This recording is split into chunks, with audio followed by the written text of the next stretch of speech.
अध्यक्ष महाराज, 2025-2026 या वर्षाच्या पुरवणी मागण्यावर चर्चा करण्यासाठी आणि त्याला विरोध करण्यासाठी पण उभा या ठिकाणी मी अध्यक्ष महाराज. तर एक नवीन पायंडा या महाविकास महायुतीनं काय झालं, ते एकनाथ शिंदे साहेब महाविकास आघाडीत होते ना, अजित पवार होतेत ना, त्याच्यामुळे झालं. मला तेच येतात, ते तिकडे पाहिलं की मला वाटतं की असा भास होतो. त्याच्यामुळे महायुतीच्या सरकारने एक नवीन पायंडा या महाराष्ट्रात आणलेला आहे. अध्यक्ष महाराज, आपलं राज्य प्रगत राज्य आहे.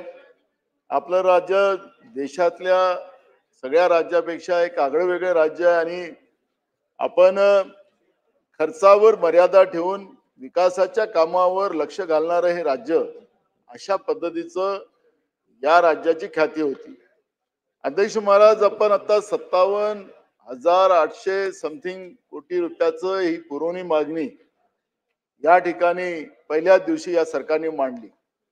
अध्यक्ष महाराज, एक गोष्ट मी आपल्याला सांगतोय, मी अर्थशास्त्री नाही आहे. अर्थशास्त्री आमचे मुनगंटीवार साहेब आहेतच तिकडे समोर. म्हणजे तुम्ही हे होतात ना अर्थमंत्री म्हणून, त्यामुळे 5 वर्ष सलग 5 बजेट आपण मांडलेले आहात.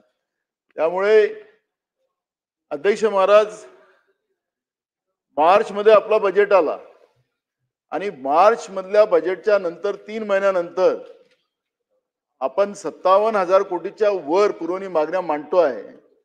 याचा अर्थच असा जातो की हे राज्य आता दिवाळा या राज्याचं निघालेलं आहे. या राज्यामध्ये आर्थिक समतोल कुठेही नाही, आर्थिक नियोजन नाही, पैसे खर्च करण्याचं कुठलंही तारतम्य नाही. पैसे विकासाच्या कामावर खर्च करण्यापेक्षा काही मुठभर लोकांवर कसं खर्च करता येईल या पद्धतीचं धोरण या सरकारचं चालते आहे. कोणी म्हटलं? आमचं ए गँगला विरोध आहे. आमचं ए गँगला विरोध आहे. डी गँग होती पहिले, आपण मुद्दाम बोललात म्हणून. पहिले डी गँग होती मुंबईत, आता ए गँग आली आणि त्याच्यामुळे मुठभर लोकांसाठी हे सरकार चालतंय का, अशा पद्धतीचं एक आता या राज्याच्या जनतेला वाटायला लागला. ते आताच आपले उपमुख्यमंत्री महोदय म्हणाले की लाडक्या बहिणीच्या बद्दलचा विरोध आहे का. अध्यक्ष महाराज, आम्हाला बिलकुल अजिबात नाही. आम्ही आमच्या जाहीरनाम्यात लिहिलं होतं की आमचं सरकार आलं तर आम्ही 3100 रुपये आम्ही लाडक्या बहिणीला देऊ, अशा पद्धतीचं आमच्या जाहीरनाम्यात लिहिलं होतं. यांनी सांगितलं होतं की 2100 रुपये देऊ. 2100 रुपये देण्याच्या जागी हे 1500च्या पेक्षा आता 500वर आले. यांनी वेगळ्या वेगळ्या काही त्याच्यात सांगितलं की इतका लाभ भेटलेला आहे, तो लाभ भेटलेला आहे. पहिले काय या सरकारला दिसलं नव्हतं, हे सरकारमध्येच होते. ज्यावेळेस यांनी घोषणा केली 1500 रुपयाची, त्यावेळेस हे सरकारमध्येच होते. तेच वित्तमंत्री होते, ते आता एकनाथ शिंदे साहेब मुख्यमंत्री होते आणि फडणवीस साहेब उपमुख्यमंत्री होते. मग तुम्ही सत्तेत असताना तुम्हाला राज्याच्या तिजोरीत काय भार पडणार आहे, काय नाही, मग तुम्ही 1500 रुपये दिले. 1500च्या जागी आता 500 का आलेत? आमच्या लाडक्या बहिणीला तुम्ही 2100 रुपयेच दिले पाहिजेत, हे मागणी आमची आहे या ठिकाणी अध्यक्ष महाराज. आणि म्हणून एकनाथ शिंदे साहेबांनी बसून जे बोललं त्याला आमची भूमिका मी मांडली अध्यक्ष महाराज. अध्यक्ष महाराज, या ठिकाणी गृह विभाग, कृषी पशुसंवर्धन, दुग्ध विकास, मत्स्य विभाग, उद्योग, ऊर्जा, कामगार, खनिकर्म विभाग आणि मराठी भाषा विभाग. अध्यक्ष महाराज, या ठिकाणी बाब क्रमांक 7, पृष्ठ क्रमांक 7, सरकारी अभियोग कार्यालयातील सहाय्यक सरकारी अभियोक्त्यांच्या प्रशिक्षणासाठी जवळपास या ठिकाणी मोठी निधी या ठिकाणी मागितलेली आहे. मोटार अपघात दावा न्यायाधिकरण कार्यालयाच्या खर्चासाठी मोठी निधी मागितली आपण. अध्यक्ष महाराज, मोठे मोठे आकडे या ठिकाणी आपण मांडलेले आहेत गृह विभागाचे, त्याच्यामुळे मी या बाब क्रमांकात जाणार नाही. पण अध्यक्ष महाराज, मागच्या अधिवेशनामध्ये गृह विभागाचा विषय असल्यामुळे मी आणि गेल्या शुक्रवारीच संभाजीनगर उच्च न्यायालयाने, छत्रपती संभाजीनगर उच्च न्यायालयाने जो निर्णय दिला, गेल्या अधिवेशनामध्ये, नागपूरच्या अधिवेशनामध्ये, म्हणजे आपल्या या अधिवेशनामध्ये, बजेट अधिवेशनामध्ये नाही, त्याला नागपूरच्या अधिवेशनामध्ये सोमनाथ सूर्यवंशी प्रकरणचा एक विषय परभणी जिल्ह्यातला निघाला अध्यक्ष महाराज. आणि त्याच्यामध्ये अध्यक्ष महाराज जे गृहमंत्र्यांनी विशेष करून राज्याच्या मुख्यमंत्र्यांनी उत्तर दिलं होतं की या सोमनाथ सूर्यवंशीचं जो मृत्यू झालेला होता हा फुफ्फुसाच्या आजाराने त्या कस्टडीमध्ये झाला, अशा पद्धतीचं उत्तर दिलं होतं. अध्यक्ष महाराज ते उत्तर आल्यानंतर ठीक आहे, तर राज्याच्या मुख्यमंत्र्यांनी राज्याच्या गृहमंत्र्यांनी उत्तर दिलं, ते सभागृहाने मान्य केलं, त्यांना जे माहिती असेल त्या माहितीच्या आधारावर त्यांनी दिलं. पण आम्ही सांगत होतो अध्यक्ष महाराज पोलिसांच्या मारहाणीमुळे त्या सोमनाथ सूर्यवंशीचा मृत्यू झालेला आहे हे आम्ही सांगत होतो. पण मुख्यमंत्र्यांनी सांगितलं आणि त्याच्यामुळे मग आता ते प्रकरण गेलं. त्या युवकाची आई कोर्टात गेली, मान्य उच्च न्यायालय इथं औरंगाबाद दिलेलं आहे त्याच्यामुळे औरंगाबादच वाचतो अध्यक्ष महाराज. आणि त्या माननीय उच्च न्यायालयाने शुक्रवारी तो निकाल दिला अध्यक्ष महाराज. आणि त्याच्यामध्ये त्यांनी असं सांगितलं की डॉक्टर बाबासाहेब आंबेडकर यांचा पुतळा परिसरातील संविधान प्रतिकृतीची जी तोडफोड करण्यात आल्याने परभणी शहरात तणावाचे वातावरण निर्माण होऊन या ठिकाणी अध्यक्ष महाराज हे जे सोमनाथ हा MA BEd आणि शेवटच्या वर्षाच्या कायद्याचा विद्यार्थी होता. घटनेच्या वेळेस तो संविधानाची प्रत घेऊन शांततामय पद्धतीने आंदोलन करत होता. पोलिसांनी अनावश्यकपणे त्याला अटक करून अमानुष मारहाण केल्याचे निरीक्षण दिनांक 4 जुलै 2025 रोजी नोंदवले.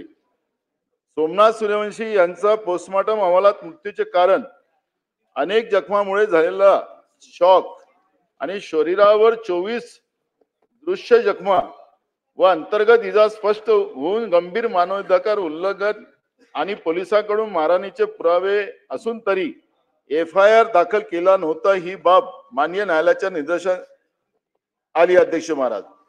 सोमनाथ सूर्यवंशीच्या मृत्यूमागे पोलीस मारहाणीचीच गंभीर संशय न्यायालयाने मान्य केलेला अध्यक्ष महाराज. आणि पोलिसांना 8 दिवसाच्या आत पोलिसांवर गुन्हे दाखल करण्याचं त्या ठिकाणी आदेश माननीय उच्च न्यायालयाने त्या ठिकाणी दिलेला अध्यक्ष महाराज. अध्यक्ष महाराज त्या ठिकाणी अत्यंत गंभीर बाब असून न्यायालयाने असं सांगितलं की ही अत्यंत गंभीर बाब आहे. पोलिसांचं प्रचंड मारहाणीमुळे सोमनाथ सूर्यवंशी यांचा मृत्यू झाल्याचं स्पष्ट झालेलं आहे. आणि त्याच्यामुळे अध्यक्ष महाराज सर्वसामान्य जनतेमध्ये मोठ्या प्रमाणात माननीय उच्च न्यायालयाने दिलेल्या निर्णयाच्या नंतर सरकारच्या बद्दलची तीव्र नाराजी महाराष्ट्रातल्या सगळ्या जनतेमध्ये निर्माण झालेली आहे अध्यक्ष महाराज. मी अध्यक्ष महाराज कायदा सुव्यवस्थेवर याच्यावर बोलणारच आहे अध्यक्ष महाराज, पण मुद्दाहून परवा शुक्रवारी झालेला आणि आज स्थगन नव्हता. नाहीतर मी अध्यक्ष महाराज आज तुम्हाला मी या ठिकाणी मागणी करणार होतो की आम्हाला स्थगन या ठिकाणी द्या, नाहीतर मग आम्हाला हक्कभंग आणण्याची आम्हाला आमची विनंती राहिली असती आणि हक्कभंग आणून द्या आम्ही असं विनंती आपल्याला केली असती. कारण की या सभागृहामध्ये समजा खोटी माहिती दिली जात असेल आणि प्रशासनाने जी माहिती दिली तीच मान्य करून या सभागृहाचा दिशाभूल केला जात असेल तर ही गंभीर बाब आहे. ही नवीन परंपरा आहे महाराष्ट्रात. जसं 57,000 कोटीच्या पुरवणी मागण्या 3 महिन्यात बजेटच्या नंतर तुम्ही मांडत असाल, तर जसं हे नवीन परंपरा आणली तसं या सभागृहामध्ये खोटी माहिती देण्याचं काम होत असेल ती गंभीर बाब आहे अध्यक्ष महाराज. आणि म्हणून आम्हाला त्याच्यावर खऱ्या अर्थानं हक्कभंगच आणावं असं आम्हाला वाटतं अध्यक्ष महाराज. आणि मी रेग्युलर सभागृहातही माननीय अध्यक्षाला ही विनंती आम्ही करणारच अध्यक्ष महाराज. कारण की मी त्यावेळेसही सांगत होतो की मुंबईत बसलेल्या DG ऑफिस मधून हे आदेश गेले होते का परभणीच्या SP ला, त्या भागाच्या IG ला, आणि इतकी अमानुषपणे त्या ठिकाणी मारहाण केली, लोकांच्या घरात जाऊन मारलं, महिलांना मारपीट केली. मी सरकारवर एकदम आरोप करत नाही, मग समजा त्यांचं या मुंबईच्या DG ऑफिस मध्ये बसलेली जी व्यवस्था आहे त्याला अगर सरकार वाचवायला निघत असेल तर मग आम्ही सरकारचा हात असं म्हणू. पण अजून ती गोष्ट पुढे आलेली नाही. पण अध्यक्ष महाराज या पद्धतीने या महाराष्ट्रामध्ये आपण जनतेवर अमानुष त्याच्यावर पोलिसांच्या माध्यमातून त्यांच्यावर मारपीट कराल आणि त्या जनतेच्या पैशाची उधळपट्टी करायला तुम्हाला लोकांनी या ठिकाणी बसवलं का? हा प्रश्न बाब क्रमांक सांगितलं, तुम्ही ऐकत नाही महाराज. हो महाराज, हा पुरवणी मागणीवरच बसून जाऊ मी. आपण बोला राणेसा, मी बसून जातो. हा, पटोलेजी एक ज्येष्ठ सदस्य आहेत. आपण पुरवणी मागण्याबद्दल बोलतोय अध्यक्ष महाराज. हे भाषण ते दुसऱ्या आयुधाच्या माध्यमातून पण बोलू शकतात, तो त्यांचा अधिकार आहे. पण पुरवणी मागण्याच्याबद्दल ते एवढे अभ्यासू आहेत, आकडे त्यांना येतात. त्यांच्या अभ्यासाबद्दल आम्हालाही थोडा ज्ञान आणि अनुभव मिळाला तर बरं होईल.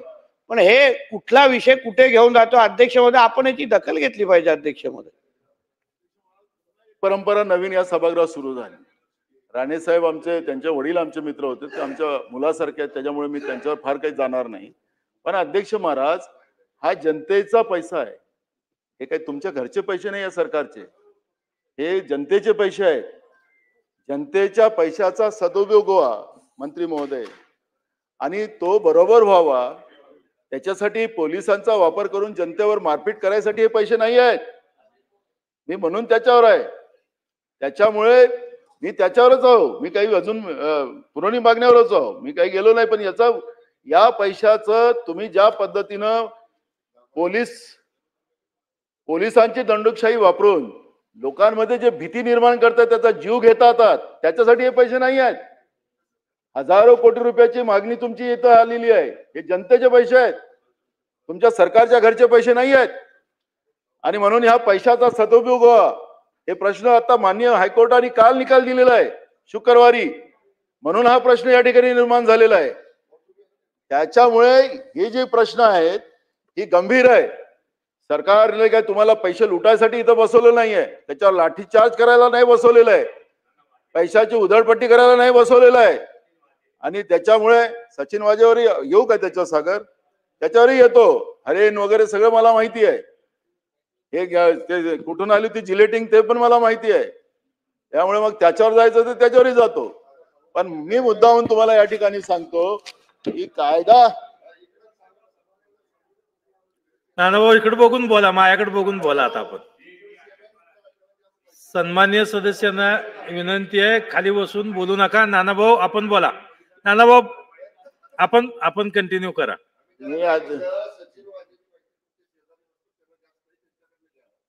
एक असं आहे, अध्यक्ष महाराज आहेत, ते मंत्री आहेत, मधल्या काळात गृह राज्यमंत्री पण होते, त्यावेळेसच होते ज्यावेळेस हे घटना झाल्या. मी काय सांगतो अध्यक्ष महाराज, हे त्यावेळेस इकडेच होते, त्याच्यामुळे तिकडे काय झालेलं होतं काय नाही ते या दोघांना जास्त माहिती आहे, एकनाथ शिंदे साहेबांना, महाराजांना.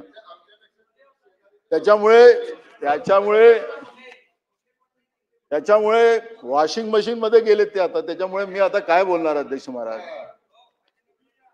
वॉशिंग मशीन मध्ये गेलेत अध्यक्ष महाराज ते लोक सगळे.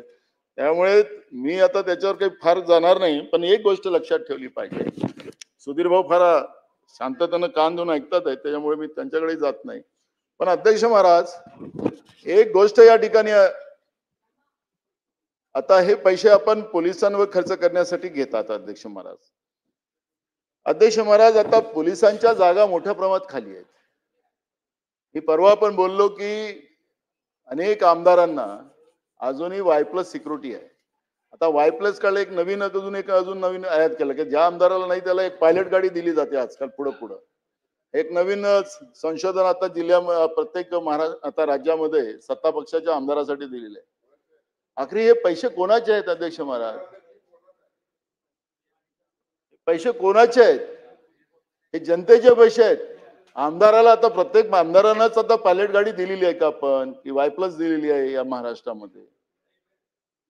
कुठला त्यांना थ्रेट आहे काय? एकदा या पटलावर ठेवा ना अध्यक्ष महाराज. पैसे घेतात ना तुम्ही जनतेचे, उधळपट्टी चाललेली आहे ना, ते हिशोब दिला पाहिजे ना राज्याच्या जनतेला. तुम्ही आमदारांना जे Y+ सिक्युरिटी दिलेली आहे, त्याला पायलट गाडी दिलेली आहे, हे कशासाठी दिलेली आहे? ठीक आहे, 1 पोलीस 2 पोलीस आजकाल काही लोक ठेवतात, तो भाग नाही. पण या पद्धतीनं डिझेलचा खर्च, कारण की आता पोलीस खात्यांच्या अनेक पोलीस स्टेशनचं ते पेट्रोल पंपावरचे ते डिझेल पंप ते पैसे, आता त्याला डिझेल पण भरायला तयार नाही, कारण पैसेच दिले नाही, थकीत झालेले आहेत. आणि म्हणून या सगळ्या प्रश्नावर जेव्हा या ठिकाणी आपण पाहतोय अध्यक्ष महाराज, तर या ठिकाणी पोलिसांचं मोठ्या प्रमाणात आज भरती नसल्यामुळे, आणि एक गोष्ट या ठिकाणी अध्यक्ष महाराज लक्षात येतं, मी अनेकदा सांगितलं की आपल्या राज्याच्या डीजी ज्या आहेत रश्मी शुक्ला यांना 2 वर्षाचं एक्सटेन्शन दिलं. परवा मी राज्यमंत्री आमचे बोयर साहेब त्यांच्याबरोबर कुठला एक फोटो सेशन चाललेलं होतं, त्यावेळेस ते डीजी यांच्या बाजूला बसलेले होते. त्यांचा फोटो पाहिला, त्या आजारी दिसल्यात मला एकदमच. ड्रेसच दिसत होता, त्यांचं शरीर दिसत नव्हतं. त्यामुळे अध्यक्ष महाराज आखरी कशासाठी एक्सटेन्शन दिलं गेलं? काय आपल्या राज्यामध्ये त्यांच्यापेक्षा चांगले अधिकारी नाही आहेत का? कशासाठी त्यांनाच दिलं? आणि मग राज्यामध्ये कायदा सुव्यवस्थेची काय परिस्थिती आहे? पुण्यामध्ये काल महात्मा गांधींच्या पुतळ्यावर, आणि तोही भगवा रंगाला अपमान करण्यासाठी तो माणूस तो घालून चढला आणि कोयता हातात ठेवला, आणि कोयत्याने महात्मा गांधीच्या प्रतिमेला त्या ठिकाणी तोडण्याचा प्रयत्न करताना एक फोटो मी आता पाहिलेला आहे अध्यक्ष महाराज. अध्यक्ष महाराज, महाराष्ट्रामध्ये कायदा सुव्यवस्था वारीमध्ये आपण आता पांडुरंगच आपण तिथलेच प्रतिनिधित्व आहात करतात. अध्यक्ष महाराज, आता वारीमध्ये सुद्धा कोयता गँगवाले घुसतात आणि महिलांवर अत्याचार करताना आपण पाहिलेलं आहे. राज्यामध्ये कायदा सुव्यवस्था राहिलं का? आखरी हे पैसे कशासाठी खर्च करतायत? लोकांच्या सुरक्षेसाठी आपण खर्च करतोय अध्यक्ष महाराज, जनतेचे पैसे आहेत. आणि मग हे सगळे पैसे खर्च करत असताना महाराष्ट्रामध्ये कायदा सुव्यवस्था राहिला का? हा एक प्रश्न या ठिकाणी निर्माण झालेला आहे. अशा अनेक उदाहरण आपण जेव्हा कायदा सुव्यवस्था देऊ त्यावेळेस चांगलं पोस्टमॉर्टम करू अध्यक्ष महाराज. पण मूळ प्रश्न आहे की या पैशाचा वापर हा जनतेच्या हितासाठी व्हावा, आणि हे जे उधळपट्टी आपण लोकांनी चालवलेली आहे जनतेच्या पैशाची, ही थांबवली पाहिजे.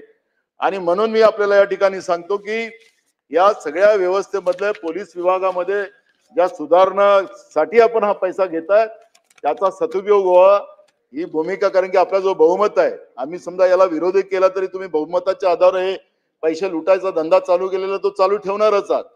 त्याच्यामुळे या पैशाचा सदुपयोग व्हावा ही भूमिका या ठिकाणी मी अध्यक्ष महाराज मांडतोय.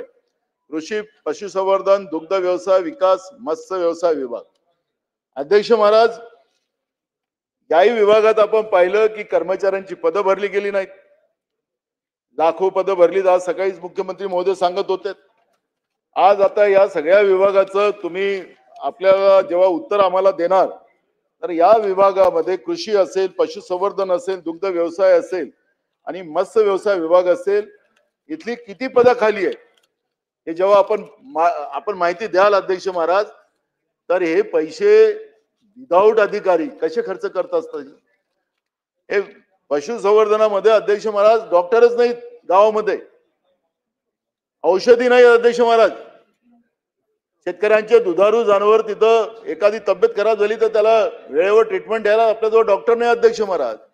आणि म्हणून ही सगळी व्यवस्था जी आहे कृषी विभागाचाही तोच झालाय अध्यक्ष महाराज. मोठ्या प्रमाणात शेतकऱ्यांच्या पिकाचं नुकसान होते आणि त्याला जे माहिती पाहिजे ती माहिती वेळेवर मिळत नाही.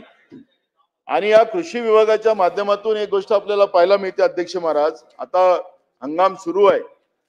आता इथं स्टाफ कमी असल्यामुळे कृषी विभागामध्ये या ठिकाणी जे लिंकिंगच्या नावानं खत असेल, कीटकनाशक असेल, याच्यामध्ये जे लूट चाललेली आहे, त्याच्यामध्ये शेतकऱ्यांची लूट जेव्हा चालते त्या ठिकाणी यांचा जो स्टाफ नसल्यामुळे मोठ्या प्रमाणात या लिंकिंगच्या नावाने मोठ्या कंपन्या कृषी केंद्राच्या माध्यमातून शेतकऱ्याला लुटताना आपण पाहतोय महाराष्ट्रात अध्यक्ष महाराज. आणि म्हणून शेतकऱ्यांच्या भावना अशा झाल्या की आमचा वाली कोणीच नाही, ना निसर्ग आम्हाला साथ देत, ना सरकार साथ देत. आणि त्याच्यामुळे मोठ्या प्रमाणात महाराष्ट्रामध्ये शेतकऱ्यांच्या आत्महत्या होताना आपण पाहतोय. दुग्ध व्यवसायाची तर फारच परिस्थिती गंभीर आहे अध्यक्ष महाराज. आज 30 रुपये लिटर दुधाचा भाव आहे आणि 30 रुपये लिटरच्या भावाचं दूध परवडत नाही. कमीत कमी 50 रुपये तरी पर लिटर शेतकऱ्यांच्या दुधाला, शेतकऱ्यांच्या गाई म्हशीच्या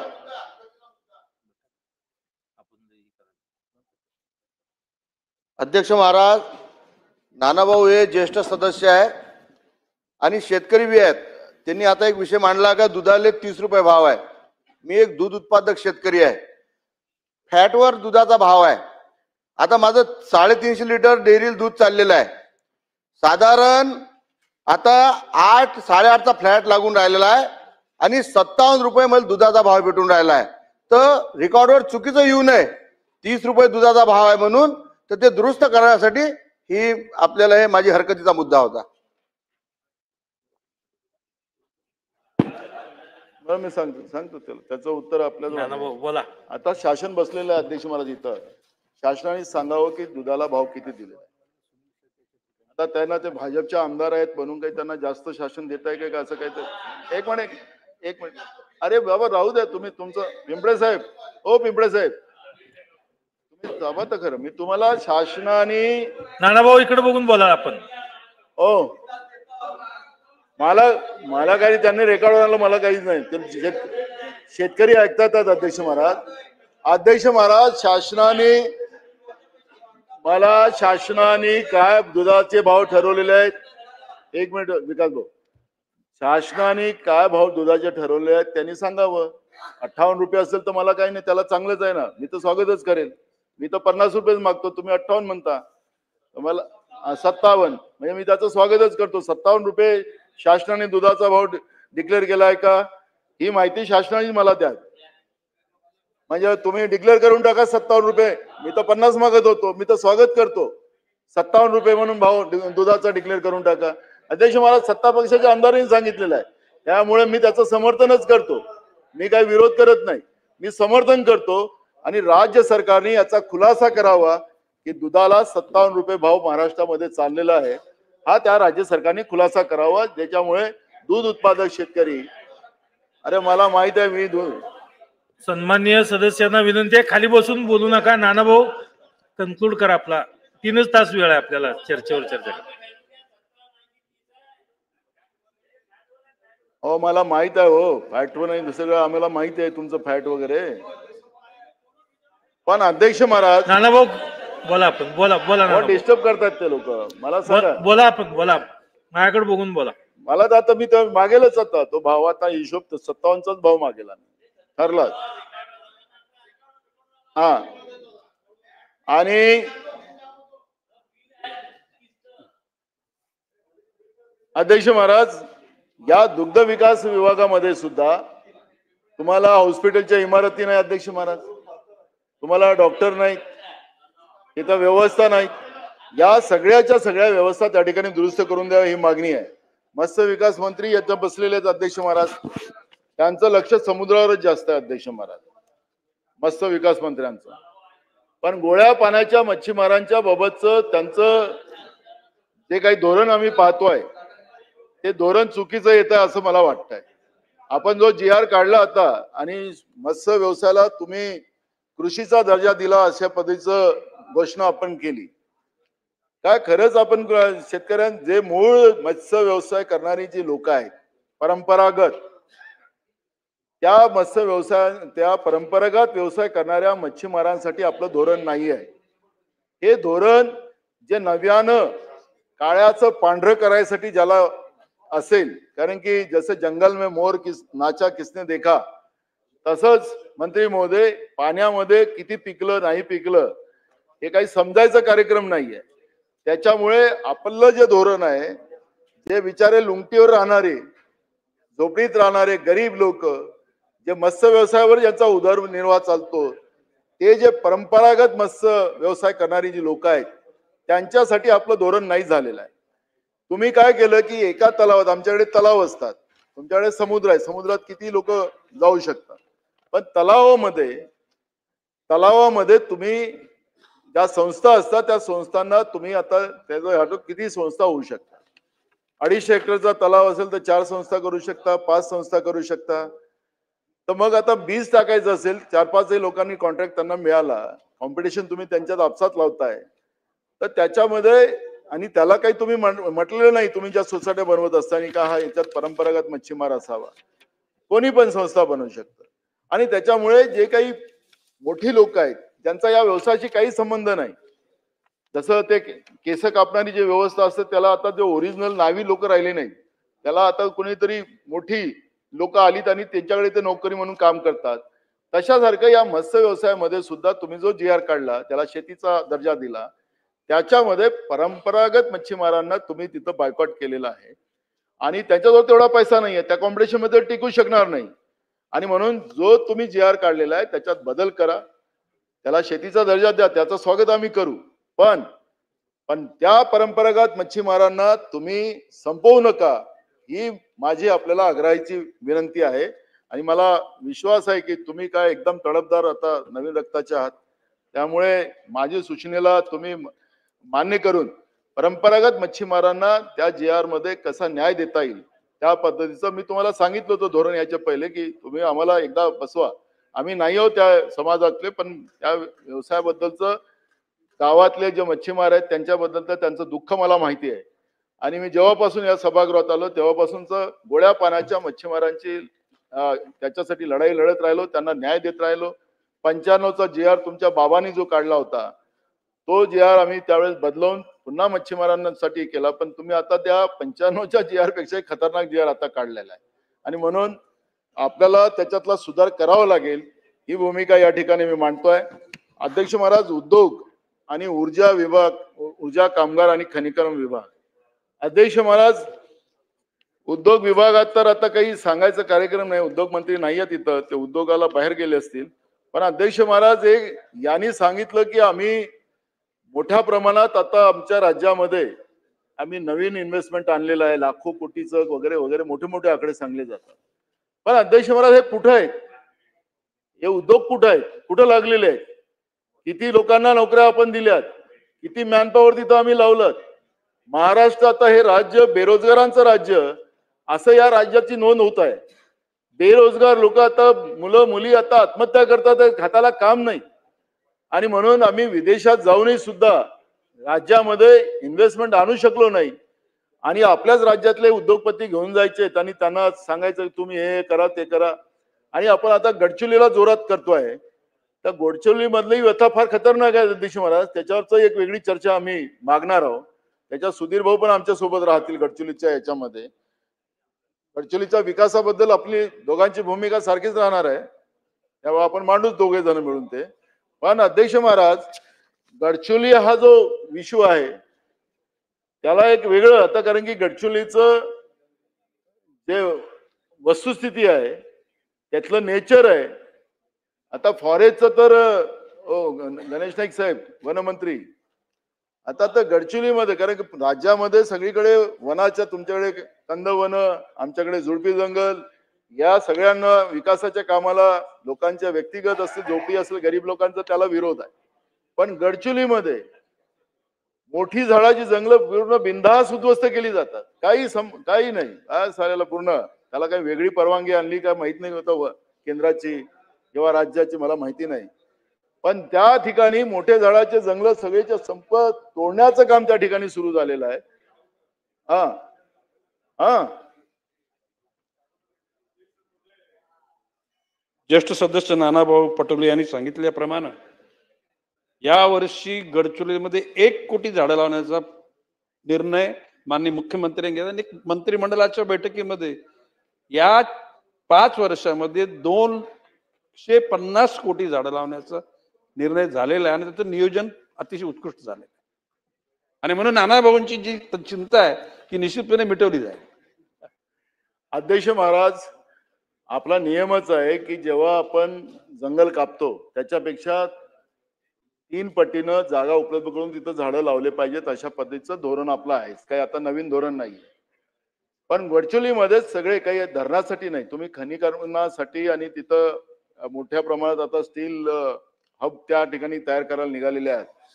त्याच्यामध्ये ते मोठी मोठी जंगलं कापली जातात. पण तुम्ही जे म्हणालात गडचिरोलीमध्ये झाडं लावण्याचा, जागा कुठे आहे तुमच्याजवळ? हे सगळ्या जंगलातली सगळी व्यवस्था त्या ठिकाणी सगळं तुमचं काम चाललेलं आहे. हे सुरजागड असेल, जेवढ्या काय आता नवीन तुम्ही आणतात सगळं तिथं जंगलातच आहे. तुम्ही काय गावात झाडं नाही लावू शकणार. तुमच्याजवळ जागा कुठे आहे? तुम्हाला आता शेतकऱ्यांच्या जागा तिथं तुम्ही ताब्यात घेतात, त्या सगळ्या उद्योगासाठी घेतात. पण सगळं खनिकर्म तुमचं जंगलात चाललेलं आहे, तर झाडं लावणार कुठं? आपण प्रश्न आहे. मंत्रिमंडळात कशा आधारावर निर्णय घेतला मला माहिती नाही. म्हणून मी मगाशी उल्लेख केला की आम्ही सुधीर भाऊ आणि आम्हाला गडचिरोली पूर्ण एक एक कोपरा कोणता सगळ्या आम्हाला दोघाला जास्त माहिती आहे. त्याच्यामुळे मी तुम्हाला सांगतो की त्या गडचिरोलीवरची चर्चा झाली तर आम्ही दोघच जण तुम्हाला पूर्ण चित्र तिथला भूगोल आम्ही तुम्हाला समजावून सांगू शकतो. आणि म्हणून मी आपल्याला या निमित्तानं सांगतो की तुम्ही राज्यामध्ये तुम्हाला याच्यामध्ये या उद्योगांसाठी या विकासासाठी वन कायदा आडवा येतो, पण गडचिरोलीसाठी कायदा आडवा येत नाही, हा त्या ठिकाणी महत्वाचा आहे. अध्यक्ष महाराज साहेब आपल्यासाठी मोकळे आहे, मुंबईचे आहेत आपण. तर अध्यक्ष महाराज, नानाभाऊ इकडे बघून बोला. अध्यक्ष परत चर्चा महाराज, चालू होती. ऊर्जा विभागाचं तर धमाल आहे अध्यक्ष महाराज, धमाल. ऊर्जा विभागाचं त्याच्यासाठी आमचे मित्र आशिषजी पण मला सहकार्य करतील ऊर्जा विभागासाठी. अध्यक्ष महाराज, ऊर्जा विभागात तर धमाल आहे. 47,000 अर्ज सौर पंपासाठी राज्याच्या शेतकऱ्यांनी दिलेले. आता तर अध्यक्ष महाराज ते तर झालेच नाही. आता या सरकारने नवीन धोरण काढलं की प्रत्येक जिल्ह्याला एक आता सौर ऊर्जाचे ते कॉन्ट्रॅक्टर जे आहेत, ते कंपन्या, कॉन्ट्रॅक्टर नाही कंपन्या, त्याला डेप्यूट केलं आणि फक्त त्या शेतकऱ्यांना सांगतात की इथंच भरलं पाहिजे, तुम्हाला दुसरीकडे नाही, त्याला चॉईस नाही. अध्यक्ष महाराज, 47,000 तर गेल्या 6 महिने 7 महिन्यापासून कनेक्शन तर दिलेच नाही. पण आताही तुम्ही जे अर्ज करायला निघालेत, काही पर्याय नाही शेतकऱ्यांना. मी तर तुम्हाला सांगतो की ऊर्जा विभागाने धोरण बदलत असताना आशिष आमच्या मित्राला सांगा, तुम्ही शेतकऱ्यांचं पाप अंगावर घेतात या सौर ऊर्जेच्या या चक्करमध्ये. तुम्हाला लगेच तो सौर ऊर्जा तुम्ही निर्माण करा आणि तुम्ही ग्रीड मध्ये टाका, पण शेतकऱ्यांना ही जी कंपल्सरी आपण केलेली आहे सौर ऊर्जेची ती थांबवा. तुम्हाला शेतकऱ्यांच्या शेतीमध्ये तो उपयोगाचा नाही आहे. ते कुठं आहे, कापसा गिपसामध्ये आहे. ते पिंपळे त्या दिवशी पण उभे झाले. आमचं मत आहे, आम्ही धान उत्पादक शेतकरी आहोत, आम्हाला ते नाही जमत. शेतकऱ्यांना शेतीचं पीक काढताच येत नाही आणि शेतकऱ्यांचा हायबाप तुम्ही घेऊ नका. आणि मी तुम्हाला सांगतो ग्रीड मध्ये टाका आणि ती लाईन. आता तुम्ही सांगाल की आम्ही मोफत निर्णय केलाय, आम्ही हे केलंय, तुम्ही बाका वाजवणार, तुम्ही सगळे बाका वाजवणार, आम्ही मोफत केलं. काय शेतकऱ्यांची अवस्था आहे, बांधावर चला म्हणजे तुम्हाला कळेल. पण ते अरे मी काय म्हणतो, मदतीचं काय फुकट देता म्हणून त्यांना मारायसाठी देता का? हो, मी ते सांगत आहे. कोणती वाली योजना? सौर ऊर्जा काय? अहो आता चांगला मुद्दा काढला तुम्ही अध्यक्ष महाराज. हे या सरकारचं हेच वाक्य शेतकऱ्यांच्या जखमेवर जात. अध्यक्ष महाराज, आता उन्हाळीचा धान आमचा निघाला. अध्यक्ष महाराज, उन्हाळीचा धान निघाला, तो अजूनपर्यंत घेतला गेला नाही. शेतकऱ्यांचं त्या केंद्रावर धान ठेवलेलं आहे. बाजारात विकायला गेलो तर 700 रुपये कमी भावाने विकलं जाते आणि त्याच्यामुळे शेतकऱ्यांचा परस्पर हे पर क्विंटलला 700 रुपये नुकसान करतात आणि बोनस देतात 400 रुपये. अध्यक्ष महाराज, शेतकऱ्यांचे पैसे शेतकऱ्याला वापस करायचे म्हणजे दिले. जीएसटी किती लावलात तुम्ही? 18% जीएसटी लावता. नाही, 18% जीएसटी लावता तुम्ही शेतकऱ्यांच्या सगळ्या व्यवस्थेवर. ट्रॅक्टर घ्या, मशीन घ्या, काय घ्या, डिझेल घ्या, पेट्रोल घ्या, औषध कीटकनाशक घ्या, 18% जीएसटी लावता. 18% शेतकऱ्याची जीएसटी माफ करा ना. शेतकऱ्यांवर लागणारी जीएसटी माफ करा. व कुठेही तुम्ही देशाचं सांगू नका, आपल्या महाराष्ट्रात सांगा. तुम्ही इकडे तिकडे बोट दाखवाल, आता केंद्रावर बोट दाखवा, केंद्रावर बोट दाखवा. नानाभाऊ इकडे मी बघा. अध्यक्ष महाराज, बघून त्या बोला. मंत्र्यांना सांगा, अध्यक्ष महाराज बसून मला डिस्टर्ब करतात आहे. शेतकऱ्यांच्यावर चर्चा चालू आहे आणि ते मला डिस्टर्ब करतात अध्यक्ष महाराज. हे शहराच्या लोकांना काय कळायला शेतकरी. अध्यक्ष महाराज, आणि म्हणून मी सांगतो की ऊर्जा विभागाने आम्हाला शेतकऱ्यांना शेतीच्या पंपाला कनेक्शन जे आहेत ते विद्युत कनेक्शनच दिले पाहिजेत, ही मागणी मी या ठिकाणी करतो. अध्यक्ष महाराज, कामगारांच्याही बद्दल अध्यक्ष महाराज मी परवा बोललो, पण खनिकर्म विभागाचं जे आहे अध्यक्ष महाराज, या सरकारने एक GR काढला, कलेक्टरला अधिकार दिले असं सांगतात. ज्या ज्या जिल्ह्यामध्ये खनिकर्मामुळे मोठ्या प्रमाणात रस्ते खराब झाले, तिथल्या सगळ्या व्यवस्था खराब झाल्यात, प्रदूषणाचं मोठ्या प्रमाणात प्रमाण वाढलं, पण अध्यक्ष महाराज त्या भागामध्ये काम होत नाही. हे सगळीच्या सगळी कामं यांना हे पैसे बाहेर बोलवतात आणि दुसरीकडे खर्च करतात. तेही धोरण या ठिकाणी स्पष्ट केलं पाहिजे. आणि मराठी भाषा याच्यावर अध्यक्ष महाराज मी एवढं म्हणेल की महाराष्ट्रामध्ये आम्हाला सगळ्यांना गर्व आहे की आमची भाषा मराठी आहे.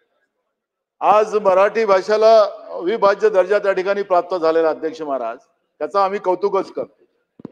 अभिजात भाषेचा दर्जा त्या ठिकाणी आम्हाला मिळाला, त्याचा आम्ही कौतुकच करतो. पण ज्या पद्धतीनं या ठिकाणी भाषावाद करून ज्या पद्धतीनं या ठिकाणचं जे काही समतोल बिघडण्याचा प्रयत्न केला जातो आणि शेतकऱ्यां म्हणजे या ठिकाणी सरकारचं जे दुर्लक्ष होते आहे ते आपल्या महाराष्ट्राला भूषणावं नाही. आणि म्हणून भाषेच्या आधारावर ज्या पद्धतीनं जे विभाजनाचं कृत्य या सरकारच्या वतीने चाललेलं आहे हे सरकारने थांबवावं. आणि मी अध्यक्ष महाराज या ठिकाणी या पुरवणी मागण्याला विरोध करतो आणि माझे 2 शब्द पूर्ण करतो. सन्माननीय ज्येष्ठ सदस्य सुधीर भाऊ मुनगंटीवार.